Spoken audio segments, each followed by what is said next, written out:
اچھا جی، آج کی جو میری ویڈیو ہے وہ اینٹی بایوٹکس ادویات کے بے دریغ بے تحاشا استعمال کے حوالے سے ہے۔ یہ اینٹی بایوٹک ادویات اکثر لوگ میں نے دیکھے ہیں جو سیلف میڈیکیشن کرتے ہیں، میڈیکل اسٹور پر جاتے ہیں، اپنے لیے خود دوائیاں تجویز کر کے اور شروع کر دیتے ہیں۔ اور اکثر نکمے ڈاکٹر بھی میں نے دیکھے ہیں جنہوں نے کمپنیوں سے رشوت لی ہوتی ہے،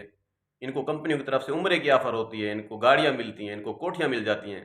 ایک پروڈکٹ ایک دوائی لکھنے کے ان کو پیسے ملتے ہیں، اور یہ بار بار وہی اینٹی بایوٹک وہی اینٹی بایوٹک وہی دوائی ان کی قلم پہ ہوتی ہے۔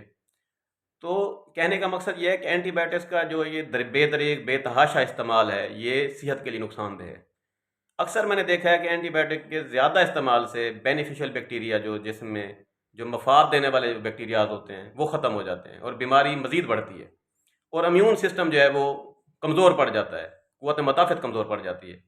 تو مہربانی کیا کریں، اینٹی بایوٹکس کے بے دریغ بے تحاشا استعمال سے بچا کریں، کسی اچھے ڈاکٹر کے پاس جا کر، کسی اعلیٰ معالج کے پاس جا کر اپنا علاج کروایا کریں، سیلف میڈیکیشن نہ کیا کریں، ورنہ پھر آپ کبھی بھی بستر سے اٹھ نہیں سکیں گے، چارپائی پہ پڑے رہیں گے۔